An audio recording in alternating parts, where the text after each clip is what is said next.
بابا ترس از آینده، اصلا ترس چون ما رو پاره کرده واقعا. نه ترس از من چون منو پاره، ترس چون هممون رو پاره کرده در واقع. چرا؟ هی همش نگرانیم آینده چی میشه، نگرانیم بازار خراب، نگرانیم ای چی میشه، نگران اجاره خونه. ولمون کنه. او خدایی که ما رو تا الانه تو این مقطع رسونده، از به بعدش هم میرسونه. هیچ کس از گشنگی نمورده. باور کن که من بعضی وقتا ما معتادا کلا یادمون میره که باید 24 ساعت زندگی کنیم. باید اینا هی نان استاپ به خودمون یادآوری کنیم که بابا ما 24 ساعت باید 24 ساعت زندگی کنیم. ولی این ذهن بیمار ما هی مار میبره تو آینده، میبره تو گذشته، میرنه تو حال الانمون.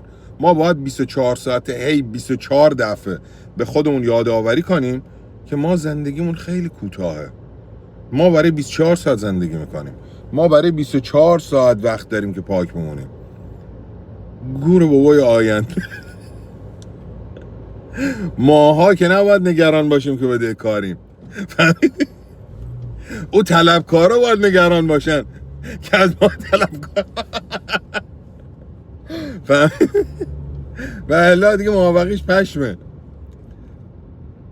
آقا مهم اینه که امروز روز ما حالمون خوبه و پاکیم. همین. مهم اینه که امروز ما حالمون خوبه و پاکیم. و سلام. دیگه موافقیشو بشاش دوش.